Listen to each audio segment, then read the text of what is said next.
কারণে টেকনিক্যালি আমি পড়াতে তোমাদের সামনে আসছি, যে তোমরা আমি জাস্ট তোমাদেরকে বুঝাইলাম গতানুগতিক বইয়ের নিয়মে, বা তোমরা আমার ভিডিওটা দেখলা, বা স্যার তো কি স্মার্ট, কি সুন্দর ভালো পড়ায়, কিন্তু দেখা গেল কি তুমি 2 দিন 4 দিন পর বিষয়গুলোকে ভুলে গেলা, তাহলে তো কোনো লাভ হইলো না। তাহলে তুমি তো বইয়ের থেকে দেখতে পারো, বা গতানুগতিক যেই লেকচার গুলো হইতেছে তাহলে ওইগুলাই ফলো করতে পারো, তাহলে আমার ভিডিও দেখার কোনো দরকার নেই। তো আমি চেষ্টা করতেছি এই বিষয়গুলোকে যাতে তোমরা পড়ো এবং মনে রাখতে পারো। এরকম এভাবে করো একটা শুরু করতাম, কিন্তু অনেক ঘাউরা পোলাবাইন আছে, বা ধরো অনেক ক্ষেত্রে আমরা এরকম করছি যে কটাকে এভাবে লিখতাম, এই যে এই যে এটা হইতেছে ক, মানে ভাওটা লিখতাম না, মানে সোজাসুজি যেটা হয় এটা লিখতাম না, কিন্তু এটা না লেখা লিখতাম এইভাবে ক। তার মানে বিষয়টা হইতেছে কি, যে বললাম তোমাকে যে এইভাবে ক লেখো, এইভাবে তুমি ক লেখো, কিন্তু তুমি তো ঘাউরা, তুমি তো ঘাড়তেরা, তুমি তো কথা শুনবা না, তুমি লেখছো কি কটাকে এইভাবে লেখছো, মানে তোমাকে বলছিলাম এইভাবে শুরু করতে, কিন্তু তুমি শুরু করছো এইভাবে। আসসালামু আলাইকুম রহমতুল্লাহ। তোমরা যারা আমার এই ভিডিওগুলো দেখো, তোমরা অবশ্যই একটা বিষয় খেয়াল করে থাকবে, যে আমি চেষ্টা করে যাচ্ছি তোমাদের জন্য কাজ করে যাওয়ার, যাতে করে তোমরা খুব সহজে জটিল বিষয়গুলোকে সহজভাবে শিখতে পারো, এবং গল্পের মাধ্যমে হোক বা মজা করে হোক, যেভাবেই হোক না কেন, তোমরা যাতে পড়াশোনাকে সঠিক ওয়েতে আয়ত্ত করতে পারো। এখন বিষয়টা হচ্ছে যে তুমি এই স্থানাঙ্ক জ্যামিতি অনলাইনে হোক বা অফলাইনে হোক, যেভাবেই তুমি শিখে থাকো না কেন, বা তুমি এই ভিডিওগুলো স্যার কখনোই দেখো না, মানে স্থানাঙ্ক জ্যামিতি সম্পর্কে তোমার কোনো আইডিয়াই নেই, এরকম লেভেলে থাকতে পারো, মানে তুমি যেই লেভেলে থাকো না কেন। এখন এরকম হইতে পারে যে তুমি স্থানাঙ্ক জ্যামিতির ভিডিওগুলো করেছো বা লেকচারগুলো করেছো, কমপ্লিট করেছো, অনলাইনে হোক বা অফলাইনে হোক, বা চ্যাপ্টারটা করেছো, কিন্তু তারপরে বিষয়গুলো তোমার কেমন জানি তালগোল পাকিয়ে যেতেছে, বা এই টপিক গুলো তোমাদের মনে থাকতেছে না। এখন তুমি যে লেভেলের স্টুডেন্ট হয়ে থাকো না কেন, তোমাকে জাস্ট আমি এনশিওর করতে পারি যে আমি তোমাকে বইয়ের ভাষা থেকে বাইরে বেরিয়ে এসে এবং গতানুগতিক নিয়মে যেভাবে পড়ানো হয় সেই দৃষ্টিকোণ থেকে বাইরে বেরিয়ে এসে তোমাকে আমি এমন ভাবে বোঝাবো যে এই বিষয়গুলো তুমি সত্যিকার অর্থে মনে রাখতে পারবা, এবং তুমি পরীক্ষা হলে অবশ্যই এই বিষয়টাকে তুমি যেভাবে প্রশ্ন আসুক না কেন তুমি অবশ্যই অ্যান্সার করে দিয়ে আসতে পারবা। তো আমি তোমাদের যাতে বোরিংনেস চলে না আসে, এই কারণে আমি চেষ্টা করব ভিডিও টপিকটা বা ভিডিও ডিউরেশনটা যাতে অনেক বেশি লম্বা না হয়ে যায়, কিন্তু যতটুকু না বুঝালেই নয়, যতটুকু ফরম্যাট তোমাদেরকে অবশ্যই ধরিয়ে দিতে হবে ততটুকু আমি ধরিয়ে দেব, এবং বাকিটা তোমরা ইনশাল্লাহ করতে পারবা।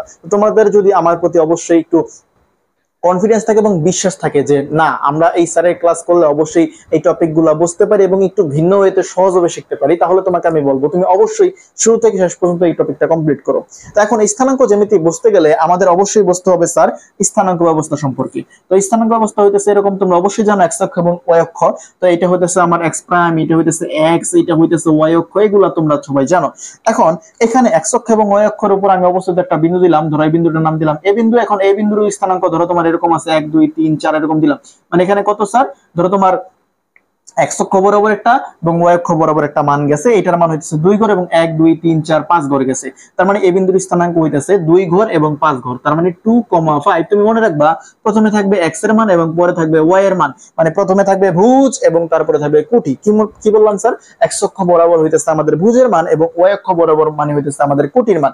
তো প্রথমে যে মানটা থাকবে এটা হচ্ছে আমাদের ভুজের মান 2 এবং পরের মানটা হইতেছে কোটির মান 5। এখন তোমাকে প্রথমে যদি ধরো এরকম আমি একটা বিষয় বুঝাই, ধরো এখানে একটা বিন্দু দেওয়া আছে এ বিন্দু, আবার এখানে আরেকটা বিন্দু দেওয়া আছে বি বিন্দু। এখন তোমাকে বললো যে স্যার এই দুইটা বিন্দুকে আমি কানেক্ট করে দিছি, এই দুইটা বিন্দুকে আমি একটা দাগ দ্বারা বা একটা রেখা দ্বারা কানেক্ট করে দিছি। তো কানেক্ট করার বা সংযোগ করার পরে এখন তোমার এই দুইটা বিন্দুর মধ্যবর্তী দূরত্ব বের করতে বলা হয়েছে। তো এখন স্যার দূরত্বটা আমি কিভাবে বের করব? ধরো এ বিন্দুর স্থানাঙ্ক তোমাকে দিয়ে দিচ্ছে এবং বি বিন্দুর স্থানাঙ্ক তোমাকে দেওয়া আছে। তো এখন এ বিন্দুর স্থানাঙ্ক হইতাছে তোমার 2,5 আর বি বিন্দুর স্থানাঙ্ক ধরো তোমাকে দেওয়া আছে 5,7 থাকতেই পারে। এখন কথা হইতেছে আমরা এটা কিভাবে বের করব? তো এ বি বিন্দুর মধ্যকার দূরত্ব বের করার ফরম্যাটটা বা সূত্রটা হইতেছে এরকম, এবি সমান সমান √x2 - x1 তার whole square plus y2 - y1 তার হোল স্কয়ার। স্যার একটু আগে আপনি আমাদেরকে বুঝাইছিলেন প্রথমটা ভুজ তারপর একটা কোটি, মানে প্রথমে একটা x তারপর একটা y থাকে, কিন্তু তো স্যার আমরা তো এখানে দেখতে পাইতেছি x1 আছে, y1 আছে, x2 আছে, y2 আছে, এগুলো আবার কোন ঝামেলা বা এগুলো আবার কোন আপদ? এখন এই আপদগুলো আমরা এইভাবে দূর করতে পারবো। একটু খেয়াল করো যে প্রথমে এক্স এর মান তারপর ওয়াই মান, প্রথমে এক্স এর মান তারপর ওয়াই মান, এগুলো আমরা জানি। এখন তুমি চিন্তা করো প্রথমে এ তারপরে বি, তার মানে এইটা হইতেছে x1, এটা হইতেছে x2, এখানে ওয়াই আছে এখানে ওয়াই আছে, তো এটা হইতেছে y1 এবং এটা হইতেছে y2, মানে প্রথমটা 1 তারপরটা 2, এভাবে মনে রাখবা। এখানে x আছে y আছে, x আছে y আছে, তো x1 x2 y1 y2। ওকে, এখন দেখো আমরা যদি মানগুলা বসাই যে কিভাবে আমরা মান বসাইতে পারি। তো x2 এর মান কত? এখানে x2 এর মান হইতেছে 5, তো 5 - x1 এর মান হইতেছে 2 তার হোল স্কয়ার প্লাস y2 এর মান কত স্যার? 7, তো 7 - 5 তার হোল স্কয়ার। আই থিংক তোমরা বুঝতে পারছো। তো এখানে কত 5 থেকে 2 গেলে থাকবে 3, 3 এর স্কয়ার মানে 9, আর এখানে 7 থেকে 5 গেলে থাকবে 2, তো 2 এর স্কয়ার মানে 4। তার মানে এখানে আসতেছে 9 + 4, দ্যাট মিন্স √13। ঠিক আছে, তো √13, এই √13 কি স্যার এত একক, মানে এখানে যেহেতু দূরত্বের একক মানে তোমার সেন্টিমিটার মিটার ঠিটার কিছু দেওয়া নাই, এই কারণে আমরা দূরত্বকে একক হিসাবে হিসাব করে নিছি। ওকে ফাইন, এখন কথা হইতেছে আমরা কি পাইলাম স্যার, এ এবং বির দুইটা বিন্দুর মধ্যকার দূরত্ব আমরা কিন্তু খুঁজে বাইর করতে পারলাম।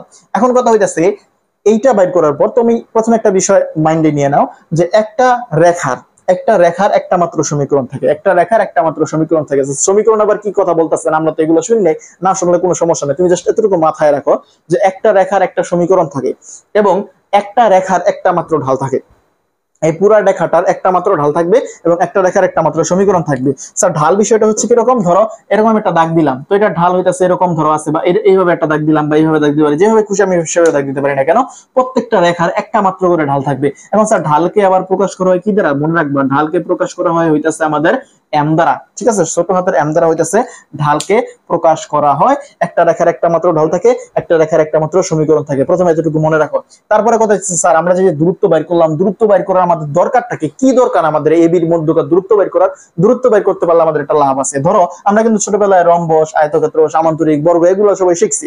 এখন স্যার এগুলোকে আবার প্রুফ করতে হইব যে এই আমার যে বিন্দুগুলো দেওয়া আছে বা শীর্ষবিন্দুগুলো দেওয়া আছে, স্যার শীর্ষবিন্দু আবার কি বলতেছেন, শীর্ষবিন্দু মানে হইতেছে এরকম, তোমার ধরো আমি একটা ধরো একটা সামান্তরিক আঁকলাম বা একটা তোমার একটা সামান্তরিক আমি আঁকি, তো সামান্তরিক আমি ছোট্ট করে আঁকলাম, তো সামান্তরিক আঁকার পরে এই যে একটা বিন্দু, এই যে একটা বিন্দু, এই যে একটা বিন্দু, এই যে একটা বিন্দু, মানে সামান্তরিক হোক, রম্বস হোক, আয়তক্ষেত্র হোক, যে কোনো শেপই হোক না কেন, যে কোনো তোমার জ্যামিতির শেপ হোক না কেন, প্রত্যেকটার কিন্তু কোনায় কোনায় কোনায় কোনায় বিন্দু থাকে। এই বিন্দুগুলোর নামই হইতেছে আমাদের শীর্ষবিন্দু। তো এখানে এ বিন্দু, বি বিন্দু, সি বিন্দু, ডি বিন্দু এরকম থাকতে পারে। তো এ বি সি ডি এগুলো হইতেছে আমাদের কি এই সামান্তরিকের 4টা শীর্ষবিন্দু। এখন তোমাকে এ বি সি ডি দিয়ে দিল, এ বি সি ডি দেওয়ার পরে তোমাকে বললো যে এই যে আমার এ বি সি ডি বিন্দুগুলো দেওয়া আছে, এ বি সি ডি বিন্দুগুলা দ্বারা গঠিত কি হয়েছে, মানে এটা সামান্তরিক হয়েছে নাকি বর্গ হয়েছে নাকি আয়তক্ষেত্র হয়েছে নাকি রম্বস হয়েছে, এই বিষয়টা, বা একটা সমবাহু ত্রিভুজ হয়েছে কিনা বা একটা সমকোণী ত্রিভুজ হয়েছে কিনা, এই বিষয়টাকে তুমি কিভাবে প্রুফ করবা বা কিভাবে তুমি প্রমাণ করবা, সেই ক্ষেত্রে কিন্তু তোমাকে অবশ্যই দুইটা বিন্দুর মধ্যবর্তী দূরত্ব নির্ণয় সূত্র পারতে হইব। দেখো বইয়ের ভিতরে তোমাদের এই সিরিয়ালটা মেনটেন করা নাই, কিন্তু আমি চেষ্টা করতেছি যে বইকে ব্রেক করে যেভাবে বুঝাইলে তোমাদের সত্যিকার অর্থ তোমরা সূত্রগুলোকে ডাইরেক্ট পুরো ঘটাইতে পারো, সেভাবে তোমাদেরকে বোঝানোর চেষ্টা করতেছি। Just focus on it. এখন কথা হইতেছে যে আমরা কি করতেছি স্যার, ধরো এ বি সি ডি 4টা বিন্দুর স্থানাঙ্ক দেওয়া আছে, তো সেক্ষেত্রে তুমি কি করবা, এ বিন্দু দেওয়া আছে, বি বিন্দু দেওয়া আছে, সি বিন্দু, ডি বিন্দু 4টা বিন্দুর স্থানাঙ্ক দেওয়া আছে।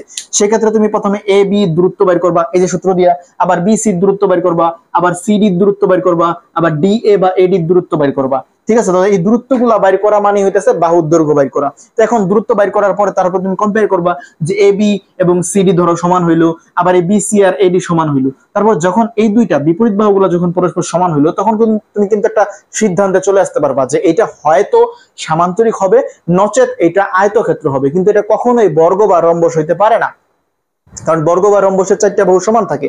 তো বিপরীত বাহুগুলো যেহেতু স্যার সমান হয়েছে, তার মানে এটা হয় আয়তক্ষেত্র হবে, নাহলে এটা সামান্তরিক হবে। এখন স্যার আয়তক্ষেত্র সামান্তরিকের ভিতরে এক্স্যাক্টলি কোনটা হবে সেটা বোঝানোর জন্য আমাদের অবশ্যই এটার কর্ণগুলো বাইর করতে হবে, মানে এসি কর্ণ এবং এই বিডি কর্ণ বাইর করতে হবে। তো এখন তুমি এসি কর্ণ আর বিডি কর্ণ বাইর করার পরে যদি দেখো এই দুইটা মিলে নাই, তার মানে তুমি এটাকে সামান্তরিক বলবা।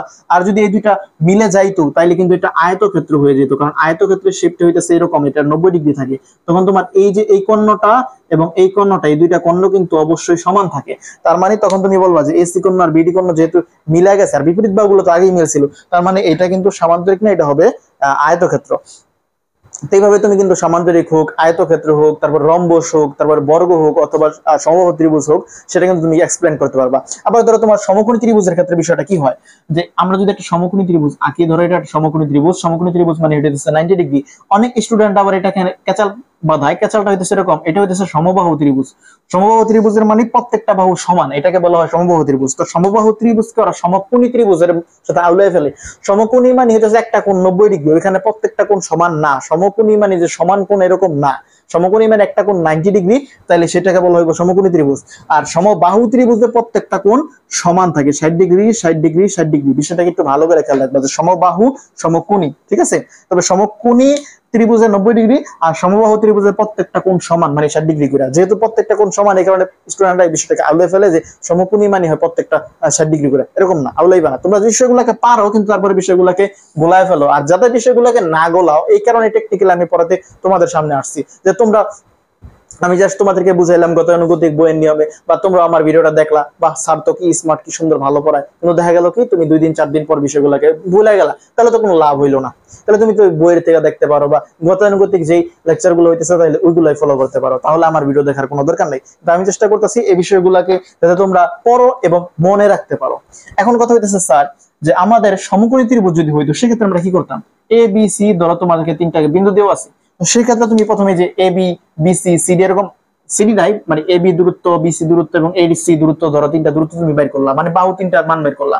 তো বাহু 3টার মান বের করার পরে তারপর তুমি লিখবা যে আমরা জানি পিথাগোরাসের সূত্র অনুযায়ী অতিভুজ স্কয়ার সমান সমান লম্ব স্কয়ার প্লাস ভূমি স্কয়ার, ওই সূত্র তুমি খাটাইবা। খাটানোর পরে দেখবা যে স্যার অতিভুজ স্কয়ার সমান সমান লম্ব স্কয়ার প্লাস ভূমি স্কয়ার, মানে বাম পক্ষ এবং ডান পক্ষ মিলতেছে কিনা। যদি এরকম হয় যে এসি স্কয়ার সমান সমান BC square plus AC square, এটা মিলছে মানে বাম পক্ষের মানটা এবং ডান পক্ষের মানটা মিলছে, তখন তুমি বলে দিবা যে হ্যাঁ এটা একটা সমকোণী ত্রিভুজ। কিন্তু প্রথমেই তোমাকে কার মান বের করতে হইতো? অবশ্যই তোমাকে এসির মান, এ বিসির মান এবং এ বির মান, এই বাহুগুলার মান কিন্তু বাইর করতে হইতো। তো এই বাহুগুলার মান যেহেতু আমাদের বাইর করতে হইতো, আর এই বাহুগুলার মানই কিন্তু আমরা এই যে এই 2টা বিন্দুর মধ্যবর্তী দূরত্ব নির্ণয়ের ফর্মুলা থেকে বাইর করতে পারি। তো আই থিঙ্ক তোমরা এগুলা বুঝতে পারছো। এখন স্যার এটা সম্পর্কিত আরেকটা অঙ্ক আসে, যে অঙ্কটা হইতেছে এরকম। ধরো তোমাদের একটা ত্রিভুজ দেওয়া আছে, তো আমি একটা ত্রিভুজ আঁকতে চাই এখানে। ধরো তোমাকে এখানে একটা ত্রিভুজ দেওয়া আছে এরকম, এই যে একটা ত্রিভুজ দেওয়া আছে, এ বি সি একটা ত্রিভুজ, এ বি সি একটা ত্রিভুজ দেওয়া আছে। এখন তোমাকে বললো যে এ বি সি ত্রিভুজের মধ্যমা এডির মান বাইর করো। ঠিক আছে, এডির মান বাইর করো। তোমাদের বইয়ে এরকম একটা অঙ্ক দেওয়া আছে, কিন্তু আমার মানগুলো মনে নেই যে স্থানাঙ্কগুলো কিরকম ছিল।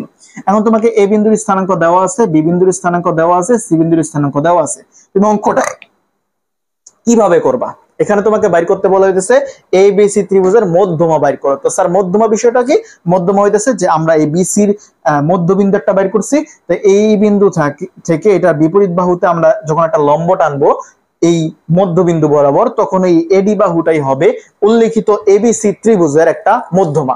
মেইন কথা হইতেছে তোমাকে এখানে এডির মান বাইর করতে বলা হয়েছে, মানে এ এবং ডি এর মধ্যবর্তী যে দূরত্ব সেই দূরত্বটাকে তোমাকে বাইর করতে বলা হয়েছে।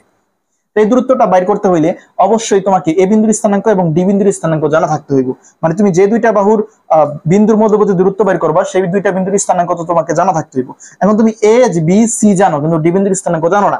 তুমি ডি বিন্দুর স্থানাঙ্ক না জানলেও তুমি কিন্তু বি আর সি জানো। তো বি আর সি জানলে বি এবং সির মাঝখানের বিন্দুটা হইতেছে ডি বিন্দু, এই কারণে তুমি কিন্তু খুব সহজেই ডি বিন্দুর স্থানাঙ্কটা বাইর করতে পারবা। এইটা হইতেছে মধ্যবিন্দুর সূত্রটা দিয়া। তো স্যার মধ্যবিন্দুর সূত্রটা কি আমি এখানে লিখি, দেখো মনে রাখবা যে মধ্যবিন্দু নির্ণয়ের ফর্মুলাটা এরকম, যে মধ্যবিন্দু তো মধ্যবিন্দু নির্ণয়ের ফর্মুলাটা হচ্ছে এরকম যে 2টা স্থানাঙ্ককে আমি যোগ করব, যে x1 + x2 is divided by 2 কমা, এখানে কিন্তু অবশ্যই আমাদের কমা ইউজ করতে হবে, কমা y1 + y2 divided by 2। Sir আমরা এখানে কি কারণে কমা দিছি? কারণ স্থানাঙ্ক লিখতে গেলে অবশ্যই যেমন আমি এখানে লিখছিলাম যে x, y, প্রথমে ভুজের মান তারপরে কোটির মান, আমাদের অবশ্যই এখানে মাঝখানে এই দুটাকে সেপারেট, ভুজ এবং কোটিকে সেপারেট করার জন্য কমা ইউজ করতে হবে। এখানে 2টা ভুজের মান মানে x1 এবং x2 কে যোগ করছি 2 দ্বারা ভাগ করছি, এখানে y1 এবং y2 কে যোগ করছি 2 দ্বারা ভাগ করছি, তাইলে কিন্তু আমরা মধ্যবিন্দু পেয়ে যাবো। এখন বি বিন্দুর স্থানাঙ্ক এবং সি বিন্দুর যদি স্থানাঙ্ক দেওয়া থাকে, যেমন তোমার ধরো এখানে দেওয়া আছে সাপোজ 2,3 আর এই সি বিন্দুর স্থানাঙ্ক ধরো দেওয়া আছে 5,7, তো তুমি এখানে কি করতা যে এখানে তুমি লিখতা যে এখানে 2 দ্বারা ভাগ, কমা এখানেও 2 দ্বারা ভাগ, মধ্যবিন্দু মানে মাঝখানের বিন্দু 2 দ্বারা ভাগ করতেছি। এখানে x1 এর মান কত 2, এখানে আছে তোমার 5, মানে 2 + 5, আর এখানে কত 3 + 7, মানে এখানে একটা y এখানে একটা y, y1 y2 একটু আগে বুঝাইছি। তো এখানে কি 3 + 7, তো তুমি ক্যালকুলেট কইরা কত পাইতা? স্যার ক্যালকুলেট করে তুমি পাইতা 5 আর 2 এ 7, 7 কে 2 দ্বারা ভাগ করতা, তুমি এখানে লিখলা যে 7/2 কমা এখানে আসতেছে 10/2, দ্যাট মিন্স তোমার 5 একবারে লিখে দিতে পারো। তোমার এই যে তোমার ডি বিন্দুর স্থানাঙ্ক তুমি কিন্তু নতুন করে পেয়ে গেলা 7/2,5, এরকম ডি বিন্দুর স্থানাঙ্ক পাইলা। এরকম ভাবে তোমার এই বিন্দুর স্থানাঙ্ক দেওয়া আছে, তারপর তুমি এ এবং ডি এর মধ্যকার যে দূরত্ব সেটা কিন্তু তুমি এই যে আমি এখানে লিখছিলাম যে দূরত্ব নির্ণয়ের ফর্মুলা, ওই ফর্মুলা ইউজ করে কিন্তু তুমি করতে পারবা।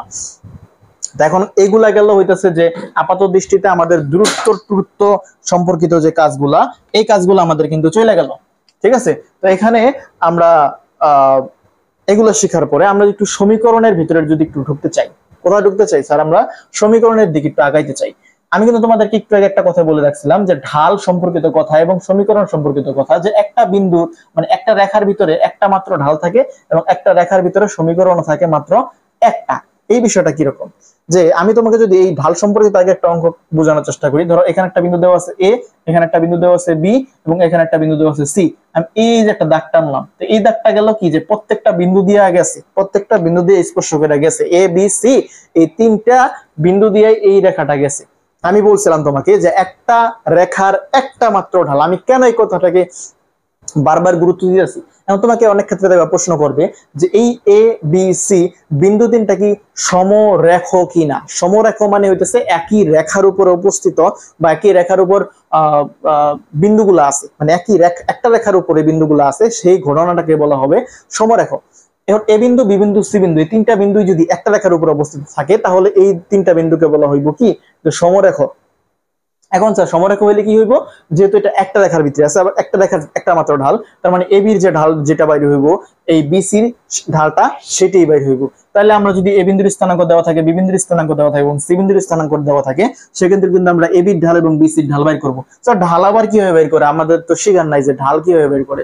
ঢালকে প্রকাশ করা হয় এম দ্বারা। একটু আগে বলছিলাম যে এম সমান সমান আমরা লিখতে পারবো যে কুটি দ্বয়ের অন্তর, যে এটাকে এইভাবে বলা হয় যে ওঠা ডিভাইডেড বাই হাঁটা। আমি আগে লিখি, সূত্রটা লিখি যে y2 minus y1 is divided by x2 minus x1। Sir ওঠার হাঁটা কি কারণে বললেন? আমি বলছিলাম যে x অক্ষ হইতেছে ভুজ বরাবর, ভূমি বরাবর, আর y অক্ষ বরাবর হইতেছে তোমার অবিলম্ব বরাবর বা কোটি বরাবর। ঠিক আছে, x হইতেছে এরকম আনুভূমিক বরাবর আর y হইতেছে উল্লম্ব বরাবর। তার মানে এই x অক্ষ বরাবর হইতেছে হাঁটা, এরকম ভাবে আমরা হাঁটি, আর এরকম ভাবে আমরা কি খাড়াখাড়ি ভাবে উঠি। ঠিক আছে, তো এই কারণে বলা হয় ওঠা ডিভাইডেড বাই হাঁটা। ঠিক আছে, তো এই y2 মাইনাস y1 মানে কুটি দ্বয়ের অন্তর এবং ভুজ দ্বয়ের অন্তর, অন্তর মানে হইতেছে বিয়োগফল, মানে y2 minus y1 is divided by x2 minus x1। এই টোটাল বিষয়টা হইতেছে তোমার কার মান? ঢাল নির্ণয়ের ফর্মুলা বা ঢাল নির্ণয়ের সূত্র। এখন তুমি এভাবে ঢাল বাইর করতে পারো এই অঙ্কের ক্ষেত্রে। আবার আরেকটা ফর্মুলাও আছে যেটা হইতেছে তোমার এরকম যে y is equal mx plus c। এইখান থেকেও তুমি কিন্তু সমীকরণকে কম্পেয়ার কইরা m এর মান বাইর করে নিয়ে আসতে পারো। এখন স্যার এই যে এই বিষয়গুলো কোথা থেকে আসতেছে, আমি যদি তোমাকে একবারই বুঝাই দিই বিষয়টা কোথা থেকে আসছে।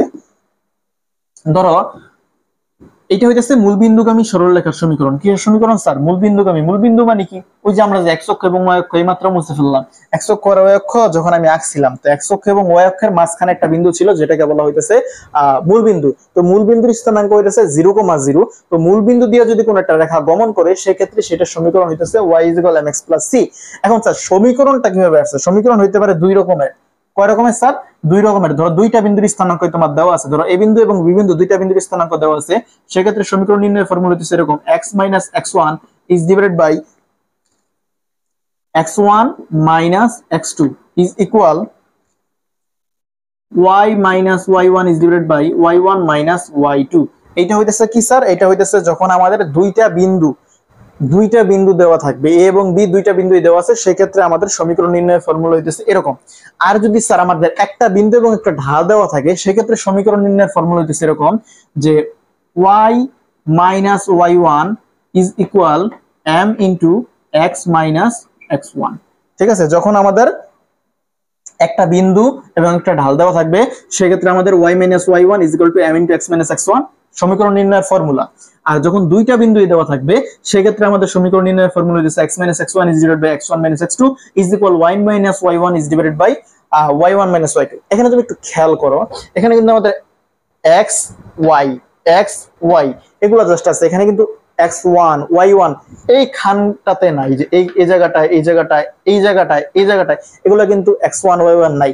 মানে সমীকরণের ভিতরে তুমি অবশ্যই xy সম্বলিত মান রাখতে চাইবা। আর তুমি যদি সবগুলোতে x1 y1 থাকতো তাহলে কিন্তু তুমি প্রত্যেকটাতে xy y1 এর মান বিন্দুগুলা বসাই দিতে, তখন কিন্তু তোমার কোনো সমীকরণই থাকতো না, জাস্ট একটা ভ্যালু বা একটা মান তুমি পাইতা। এই কারণে তোমার কিন্তু চলকগুলো রাখার জন্য সমীকরণের ভিতরে x এবং y আকারে থেকে যায়।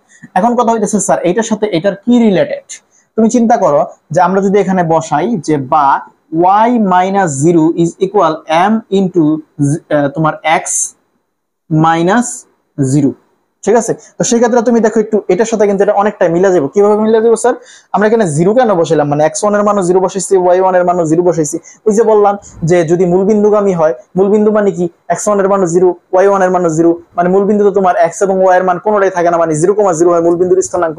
এখন আমরা 0 আর 0 বসাইছি, তো সেক্ষেত্রে কিন্তু y - 0, দ্যাট মিন্স লেখা যায় এখানে y ইজ ইকুয়াল, এখানে যদি আমরা গুণ করে দেই mx, তার মানে x থেকে 0 গেলে x থাকে, তো mx, y is equal mx। তো এখানে একটা কনস্ট্যান্ট দিতে হয় যোগ করে, তো y is equal mx plus c। তো এটার সাথে কিন্তু এটাকে আমরা কম্পেয়ার করতে পারি। তার মানে এইটা হইতাছে তোমার মূলবিন্দুগামী সরলরেখার সমীকরণ, যেটা মূলত আমাদের মেইন সমীকরণের ফর্মুলা থেকে আসছে। তো সমীকরণের ফর্মুলা, এই যে একটা ফর্মুলা মেইন লিখছি এবং এই যে একটা ফর্মুলা লিখছি। তো স্যার এটা হইতাছে কি, যখন একটু আগে বলছি দুইটা বিন্দুর স্থানাঙ্ক দেওয়া থাকবে সেক্ষেত্রে আমরা সমীকরণ কিভাবে বের করব, আর যখন একটা বিন্দুর স্থানাঙ্ক দেওয়া থাকবে এবং একটা ঢাল দেওয়া থাকবে সেক্ষেত্রে আমরা কিভাবে সমীকরণ বের করব। এখন স্যার এই সমীকরণগুলাই বা বাইর করার দরকারটা কি? হ্যাঁ, এই সমীকরণগুলো অবশ্যই বের করার দরকার আছে, একটু পরে তোমরা দেখতে পারবা। আপাতত দৃষ্টিতে মনে রাখো যে সমীকরণকে আমরা দুইভাবে বের করতে পারি, এইভাবে এবং এইভাবে। কিরকম মান দেওয়া থাকলে এইভাবে কিভাবে বের করা যেতে পারে।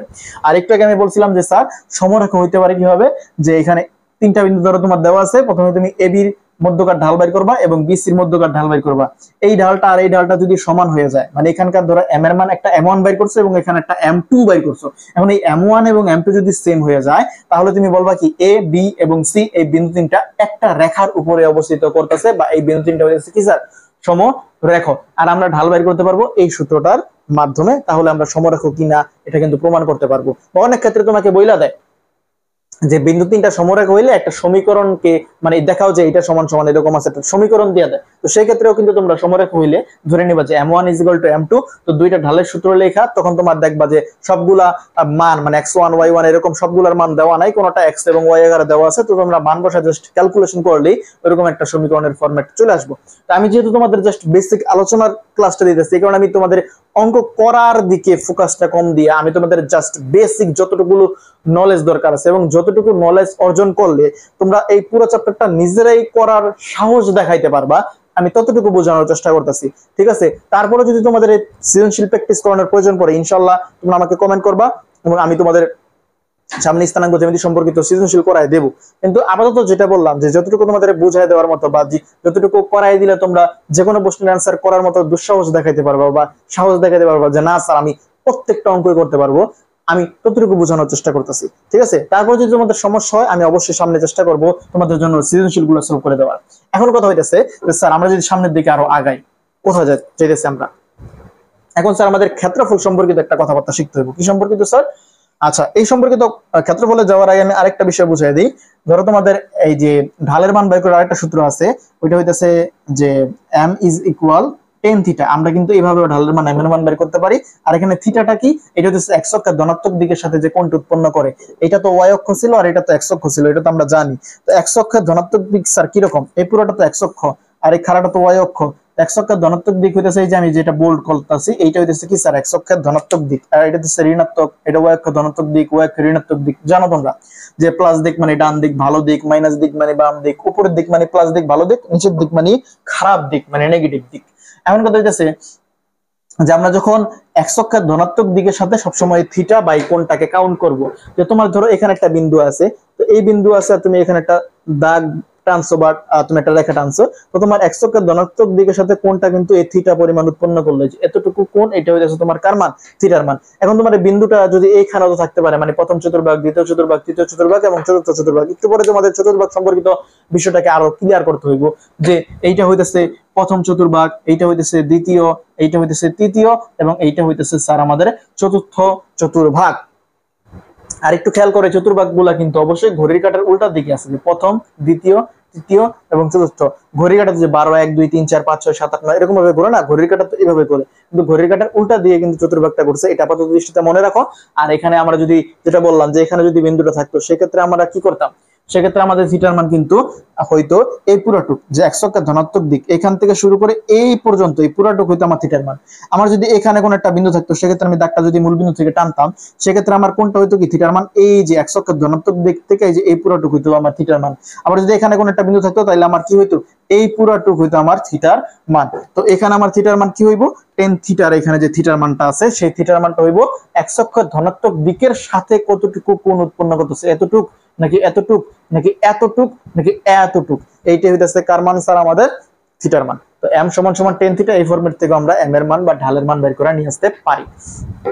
আর যেটা বলছিলাম যে এই সমীকরণের সাথে কম্পেয়ার করে আমরা ঢালের মান বের করে নিয়ে আসতে পারি। ধরো তোমাকে আমি যে কোনো একটা সমীকরণ দিই, তো ওই সমীকরণ থেকে তুমি এটার সাথে কম্পেয়ার করে ঢালের মান বের করে নিয়ে আসতে পারবা। কিরকম এক্সাম্পল দেওয়া যেতে পারে, ধরো তোমাকে আমি যদি বলি, ধরো y is equal 3x plus 9, এটা তো আমি ডাইরেক্ট সমীকরণটা দিয়ে দিয়েছি। তো ডাইরেক্ট তুমি এটার সাথে যদি কম্পেয়ার করো, তুমি এখানে দেখো আমি যদি m এর সাথে আমি কিন্তু 3 কে কম্পেয়ার করতে পারি। তুমি দেখো y এর নিচে y আছে, x এর নিচে x আছে এবং c এর নিচে 9 আছে, তার মানে m এর নিচে আছে কত, অবশ্যই 3। তার মানে এখানে উল্লেখিত সমীকরণের ঢাল বের করতে পারলাম আমরা 3। আর আমরা তো জানি যে একটা রেখার একটা মাত্র ঢাল থাকে, তার মানে ওই রেখাটার ঢালটা হচ্ছে কত, 3। আর যদি এরকম ফরম্যাটে না দেওয়া থাকে, আমরা বীজগণিত করে এরকম ফরম্যাটে বানিয়ে নিয়ে এসে তারপরে কম্পেয়ার করে বলবো যে এখানে ঢালের মান হয়ে গেছে 3, বা তোমার ভগ্নাংশ আকারে থাকলে বা সামনে যদি মাইনাস চিহ্ন থাকে ওরকম ঢালের মান হতে পারে। এখন আমরা যদি ক্ষেত্রফল সম্পর্কিত যে বিষয়টা আমি বলতে চাইছিলাম, যে ক্ষেত্রফল সম্পর্কিত বিষয়টা আসলে কিরকম, তোমরা যদি একটু খেয়াল করো যে তোমাদের ধরো 3টা বিন্দু বা 4টা বিন্দুর স্থানাঙ্ক দেওয়া আছে। তো আমরা জানি একটা ত্রিভুজ আঁকতে গেলে অবশ্যই 3টা বিন্দুর স্থানাঙ্কের প্রয়োজন হয়, একটা চতুর্ভুজ আঁকতে গেলে 4টা বিন্দুর স্থানাঙ্কের মান প্রয়োজন হয়। ধরো তোমাকে এখানে একটা বিন্দু দিলাম, এখানে একটা বিন্দু দিলাম, এখানে একটা বিন্দু দিলাম, এখানে একটা বিন্দু দিলাম, দিয়া বললাম কি এটা হইতেছে এ বিন্দু, এটা বি বিন্দু, এটা সি বিন্দু এবং এইটা হইতেছে তোমাদের গিয়ে ডি বিন্দু। এখন এই বিন্দুগুলোকে তুমি এভাবে কানেক্ট করে দিলা। কানেক্ট করার পরে এখন তুমি একটু খেয়াল করো, এটা ধরো একটা চতুর্ভুজ হইছে, এটা বর্গ হইতে পারে বা রম্বস হইতে পারে, আমরা শিওরলি বলতে পারতেছি না, যদি এটা দেখতে অনেকটা বর্গের মতো দেখা যাইতেছে। এখন তোমার বিন্দুর স্থানাঙ্কগুলো দিছে, দেওয়ার পরে তোমাকে বললো কি এটার ক্ষেত্রফল বের করো। যদিও এত সহজ প্রশ্নটা আসে না, আপাতত দৃষ্টিতে তোমাদেরকে আমি প্রথমে ক্ষেত্রফলটা বাইর করানো শিখাবো। ক্ষেত্রফল বাইর করার পরে তারপরে তোমার বিভিন্ন একটা শক্তি স্তর না সরি, মানে বিভিন্ন একটা চতুর্ভাগে কোন চতুর্ভাগের কতটুকু অংশ পড়ছে সেই অংশের ক্ষেত্রফল বের করতে বলবে। ওই পাঠটুকু আমি একটু পরেই বলতাছি। এখন আপাতত দৃষ্টিতে আমরা কি শিখবো স্যার, আগে ক্ষেত্রফলটা আমরা কিভাবে বের করবো। ক্ষেত্রফল যদি বের করা শিখতে পারি ওইটাও তুমি অবশ্যই পারবা। তো স্যার ক্ষেত্রফল বিষয়টা কি, ধরো তোমার 4টা বিন্দুর স্থানাঙ্ক দেওয়া আছে, আমি বিন্দুগুলা নেই। এই বিন্দুর স্থানাঙ্ক দেওয়া আছে 2,3, বি বিন্দুর স্থানাঙ্ক তোমাকে দেওয়া আছে ধরো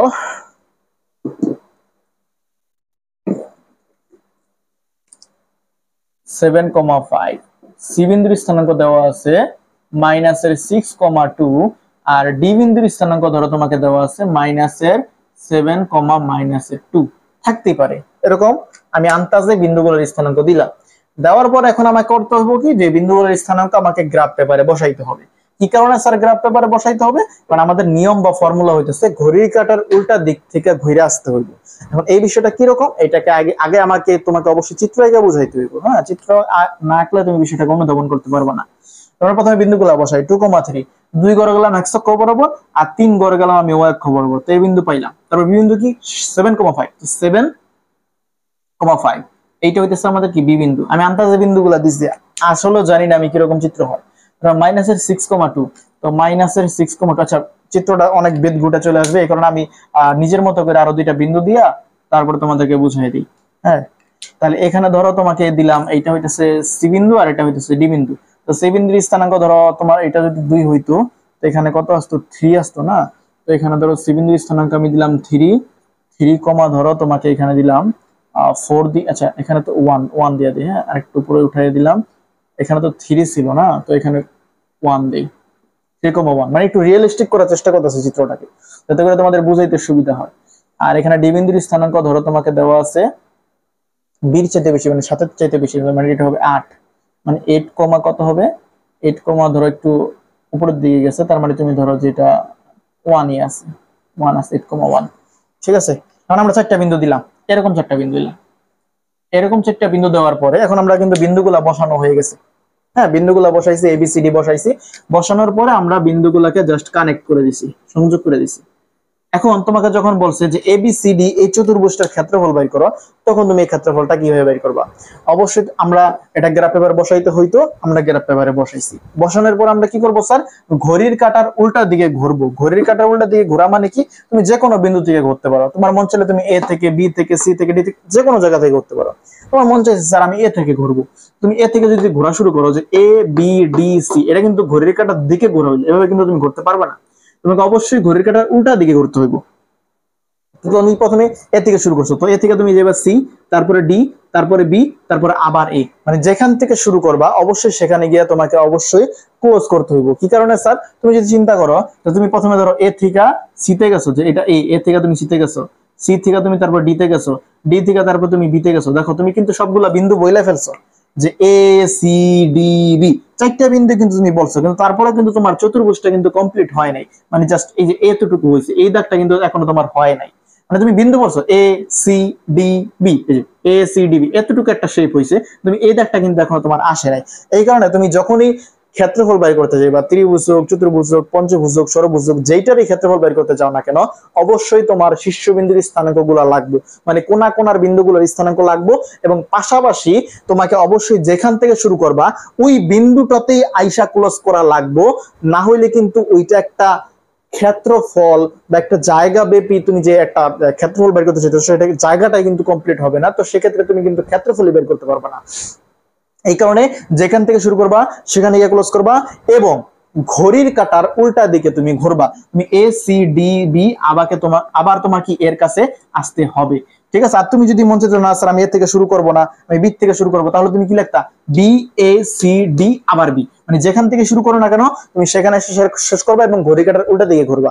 কারণ তুমি যদি জাস্ট এখানে যদি এ বি সি ডি দেখলা, তুমি যদি ধরো মানগুলা বসাইতা, প্রথমে এ, তারপরে বি, তারপরে সি, তারপরে ডি যদি বসাইতা, এইভাবে যদি বসাইতা, তাহলে কিন্তু তোমার আলফাবেটিক অর্ডার, মানে এ বি সি ডি এগুলো হইতেছে আলফাবেট অনুসারে আসে, তো আলফাবেটিক অর্ডার ফলো করলেও অনেক ক্ষেত্রে দেখা যায় তোমার কাকতালেও হবে, মানে আন্তাজে তুমি দিয়ে দিচ্ছ, তোমার অঙ্ক হয়ে গেছে, হয়তো বা তোমার আন্দাজে মিলা গেছে, কিন্তু অনেক ক্ষেত্রে কিন্তু নাও মিলতে পারে। এই কারণে তোমাকে প্রথমে বিন্দুগুলাকে সুন্দর মতো গ্রাফ পেপারে বসাইতে হবে, বা একটু ইমাজিনেশন করতে হবে যে বিন্দুগুলো আমার এখানে এখানে আছে, তারপর তুমি ঘড়ি কাঁটার উল্টা দিকে ঘুরে আইসা তুমি যদি বসাও, তাহলে তোমার অঙ্ক ভুল হবে না কখনোই। আমরা স্যার এতক্ষণ ধরে যে বললাম যে বিন্দুগুলা বসাবো, স্যার আমি আসলে বিন্দুগুলা কোথায় বসাবো? তো বিন্দুগুলা বসাবো এরকম, এখানে আমি কিন্তু পারতাম তোমাদের ক্ষেত্রফল নির্ণয়ের সূত্রটা লিখতে, কিন্তু ক্ষেত্রফল নির্ণয়ের সূত্রটা লেখার চাইতে আমি মনে করি একবারে ক্ষেত্রফল বের করা অনেক বেশি ভালো। তোমাকে সূত্র লেখলে তোমার মাথার একদম আউলে যাবে। আমি তোমাকে জাস্ট একদম টেকনিক ওয়াইজ তোমাকে বিষয়টা বোঝানোর চেষ্টা করতেছি। ধরো তুমি এটার ক্ষেত্রফল বের করবা, যে এ বি সি ডি এর ক্ষেত্রফল। তো এবিসিডি এর ক্ষেত্রফল কি? প্রথমে তুমি একটা দাগ দিবা, যে হাফ দিয়ে একটা দাগ দিবা, এখানে একটা দাগ, এখানে একটা দাগ, যেটাকে বলা হইতেছে মডুলাস। তখন আমরা মানগুলা বসাবো, যে প্রথমে এবিসিডি এর ওখানে সিরিয়াল বসাবো না, প্রথমে বলছি A C D B A, মানে এই চিত্র অনুযায়ী আমি এর থেকে শুরু করলাম, ঘড়ির কাঁটার উল্টা দিয়ে ঘুরে আবার এতে এসে ক্লোজ করলাম। তো স্যার এই বিন্দুর স্থানাঙ্ক কত? 2,3, এই যে বসালাম 2 এই 3। তারপর স্যার কাটটা সিটটা, তো সি কত? 3,1, মানে 3 তারপরে 1।